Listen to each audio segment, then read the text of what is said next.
কোথায় যাচ্ছ? কোর্টে। কোর্টে? হ্যাঁ, একদিন তুমি আমাকে কোর্টে যেতে বারণ করেছিলে।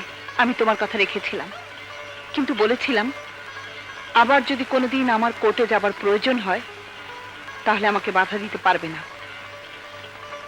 সেদিন তুমি আমার কাছে পরাজিত হয়েছিলে, আর আজও আমি তোমাকে পরাজিত করে আমার মেয়েকে মুক্ত করে আনবো। পারবে, পারবে শাহানা, তুমি আমাকে পরাজিত করতে পারবে। তুমি যদি আমাকে পরাজিত করতে পারো তাহলে এই পরাজয় হবে আমার জীবনের সবচেয়ে বড় জয়। জয় পরাজয় আমি কিছুই বুঝি না। আমি শুধু বুঝি আমার বুকের মানিক রুবিনা নির্দোষ। আমি তাকে মুক্ত করে আনবো ইনশাআল্লাহ। কিন্তু তুমি এত সব। আমি রুবিনার কেস রিট্রায়ালের জন্য হাইকোর্টে দরখাস্ত করেছিলাম। হাইকোর্ট আমার দরখাস্ত মঞ্জুর করেছে। তুমি দোয়া করো আমি যেন কৃতকার্য হতে পারি।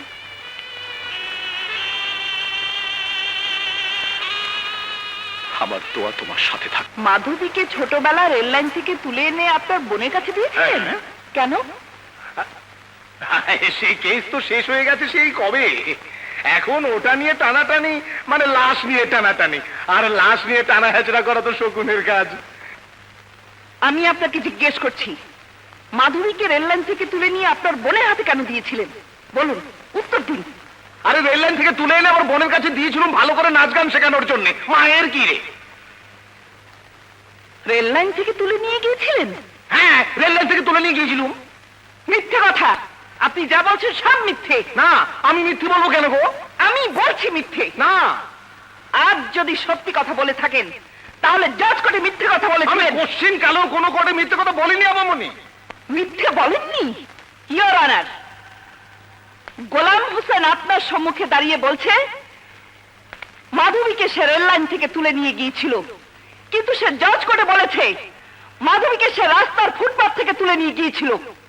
মিস্টার গোলাম হোসেন, আপনি তা বলেননি? জি, মানে জি অনার, জজ কোর্টে গোলাম হোসেন যে সাক্ষ্য দিয়েছে তার সাথে আজকে সাক্ষীর কোনো মিল নেই। তাই আজ প্রমাণ হয়েছে গোলাম হোসেন একজন মিথ্যেবাদী। মিথ্যেবাদী গোলাম হোসেনের জজ কোর্টের কোনো কথাই আজকের আদালত মেনে নিতে পারে না। ইওর অনার, একজন সাক্ষীকে মিথ্যে প্রমাণ করলেই আসামি নির্দোষ বলে প্রমাণিত হয় না। জজ কোর্টে মাধবীর বিরুদ্ধে সমস্ত সাক্ষী প্রমাণই ছিল মিথ্যে। এই কোর্টে আমি তা প্রমাণ করে দেব। ইওর অনার, এই কেসের সাক্ষী কুমিল্লা বোর্ড অফিসের কর্মচারী জনাব আব্দুল হাকিমকে কোর্টে হাজির করার অনুমতি প্রার্থনা করছি। মিস্টার আব্দুল হাকিম, আপনি জজ কোর্টে সাক্ষ্য দিয়েছিলেন 24শে জানুয়ারি রাত 12টার সময় মিস মাধবী সালাম খানকে গুলি করে হত্যা করেছে, এবং আপনি তো নিজের চোখে দেখেছেন, তাই না? জি। কিন্তু আমি বলছি মাধবী সালাম খানকে গুলি করে হত্যা করেছে আপনি তো দেখেননি। একটি সত্যি কথাকে আপনি মিথ্যে বানাতে যাচ্ছেন। কিন্তু আমি যদি বলি একটা মিথ্যে বানোয়াট কথাকে আপনি সত্যি বলে প্রমাণ করতে চাইছেন? না, আমি নিজের চোখে দেখেছি মাধবী সালাম খানকে গুলি করেছে। আপনি কুমিল্লা থেকে দেখেছেন ঢাকায় খুন হয়েছে। কিন্তু আমি যদি বলি একটা মিথ্যে বানোয়াট কথাকে আপনি সত্যি বলে প্রমাণ করতে চাইছেন? না, আমি নিজের চোখে দেখেছি মাধবী সালাম খানকে গুলি করেছে। আপনি কুমিল্লা থেকে দেখেছেন ঢাকায় খুন হয়েছে। আপনার চোখের দৃষ্টি এত প্রখর। আপনার মৃত্যুর পর তো আপনার চোখ দুটোকে জাদুঘরে রাখা উচিত। Order, order. Objection your honour, barrister Shahana Chowdhury কতগুলো অযৌক্তিক কথা বলে কোর্টকে অবমাননা করার চেষ্টা করছেন। না, কোর্টকে একজন ব্যারিস্টার কোনোদিন অবমাননা করতে পারে না। দোষীকে চিহ্নিত করা আর নির্দোষীকে নির্দোষ প্রমাণ করাই একজন ব্যারিস্টারের কর্তব্য, আর আমি সেই কর্তব্য পালন করছি। ইওর অনার, আব্দুল হাকিম 24শে জানুয়ারি ঢাকায় ছিলেন না, ছিলেন কুমিল্লায়।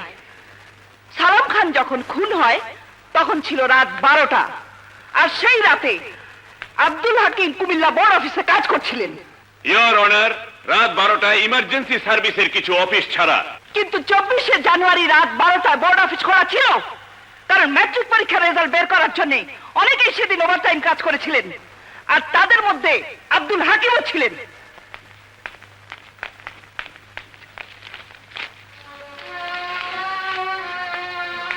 এই হলো কুমিল্লা বোর্ড অফিসের আব্দুল হাকিমের সই করা রেজিস্টার খাতার ফটোকপি।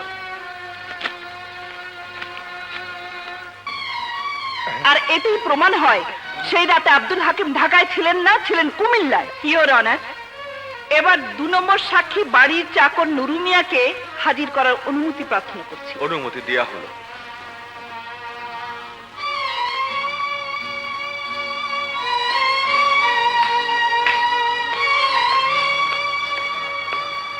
আচ্ছা নুরু মিয়া, আপনি জজ কোর্টে কি সাক্ষী দিয়েছিলেন মনে আছে? জি মনে আছে। কি মনে আছে? মাধবী আমার মালিককে গুলি করে মেরেছে, সেই সাক্ষী দিয়েছি। আপনি কি নিজের চোখে দেখেছেন মাধবী সালাম খানকে গুলি করে হত্যা করেছে? জি নিজের চোখে দেখেছি। ঝড়ের রাতে অন্ধকারের মধ্যে মাধবীকে আপনি চিনলেন কি করে বলুন তো? কেন চিনবো না? ঘর তো অন্ধকার ছিল না, বিদ্যুতের আলো ছিল, আর সে আলোতে আমি মাধবীকে স্পষ্ট দেখেছি। আমি যদি বলি সেই ঘরে কোনো আলো ছিল না? আপনি বললে তো হবে না, সেখানে আলো ছিল, আমি স্পষ্ট দেখেছি মাধবীকে আমাদের সাহেবের ঘর থেকে বেরিয়ে যেতে। আমি বলছি আলো ছিল না। আমি বলছি আলো ছিল। আমি আবারও বলছি সেই ঘরে আলো ছিল না, ঘর ছিল অন্ধকার। না, সেই ঘরে বিদ্যুতের আলো ছিল। মিথ্যে কথা। ইওর অনার, সেদিন বিদ্যুতের আলো ছিল না।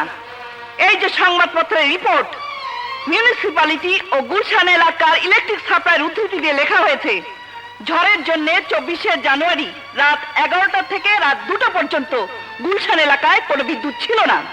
অথচ সালাম খানের বাড়ির চাকর নিজের মুখে বলছে সে বিদ্যুতের আলোতে মাধবীকে দেখেছে। এইটা রিপোর্ট।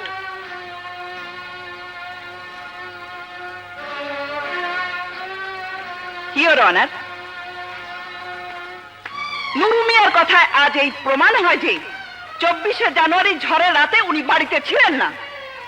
ইওর অনার, এ ব্যাপারে আমি সালাম খানের মেয়ে মিস মল্লিকাকে কিছু প্রশ্ন করার অনুমতি চাইছি। অনুমতি দেয়া হলো। Thank you your honour. এবার আপনি আসুন। সালাম।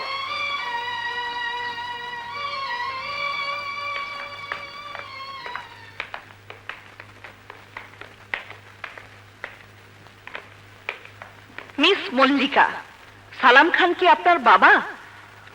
জি। আপনার বাবা খুন হয়েছে, আর খুনির শাস্তি হোক আপনি নিশ্চয়ই চান? জি চাই। আর মাধবী যদি খুন না করে থাকে, তার মৃত্যুদণ্ড হোক, আপনি কি তা চান? না। যদি তাই হয়, তাহলে আজ আপনার একটি সত্যি কথার উপর একটি নিষ্পাপ নিষ্কলঙ্ক মেয়ের জীবন মরণ নির্ভর করছে। আমি আশা করব আপনি সত্যি কথা বলবেন। জি বলবো। তাহলে বলুন তো, 24শে জানুয়ারি সেই ঝড়ের রাতে আপনার বাড়ির চাকর নুরু মিয়া সত্যি কি বাড়িতে ছিল? বলুন, উত্তর দিন।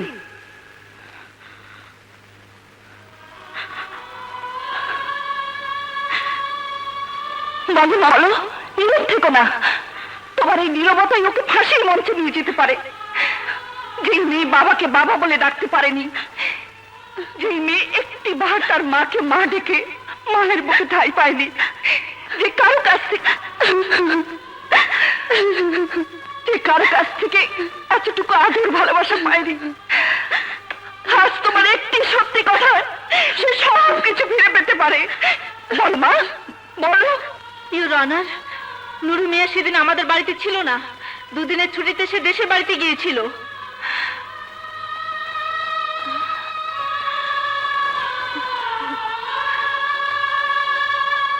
ধন্যবাদ মিস মল্লিকা, তোমাকে আমার আর কিছুই বলার নেই। এবার তুমি আসতে পারো। ইওর অনার, এই কোর্টে আমি আরো দুজনকে হাজির করতে চাই। তাদের মধ্যে একজন হলো যে ফটোগ্রাফার মাধবীর ছবির সাথে অন্য লোকের ছবি জুড়ে দিয়ে মাধবীকে দুশ্চরিত্র বলে প্রমাণ করেছিল তাকে। আরেকজন হলো মাধবীর পালিতা মা, যিনি এই কেসের অনেক কিছু জানেন। তাই এই দুজনকে হাজির করার জন্য আমি কিছু সময় প্রার্থনা করছি।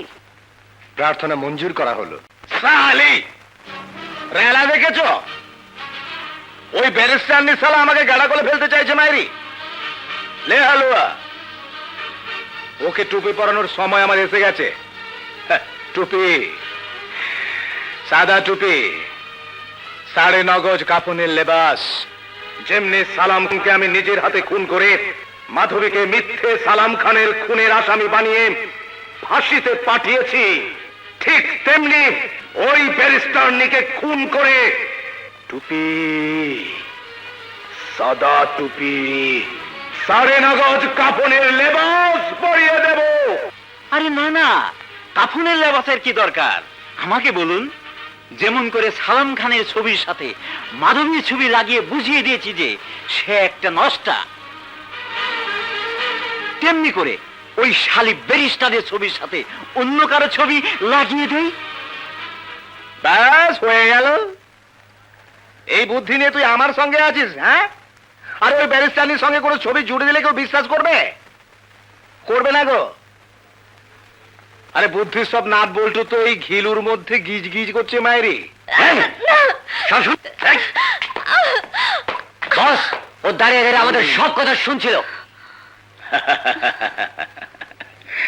তোর এই চোখ দিয়ে আমার অনেক সংবাদ তোর এই মগজের খুপড়িতে ঢুকে গেছে।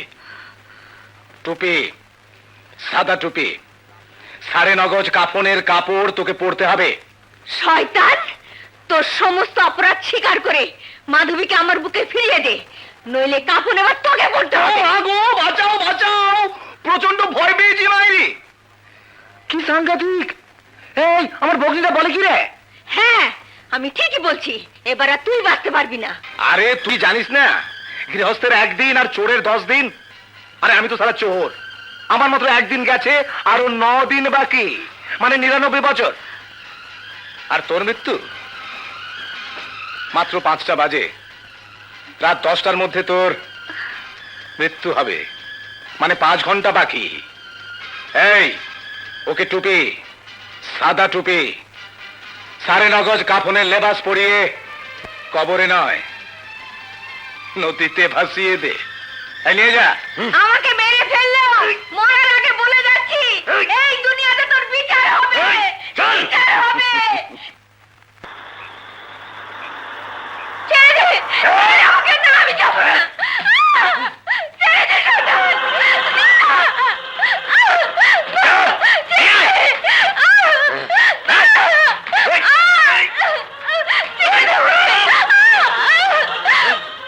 মাধবী মানা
পরে শুনবো, আসুন।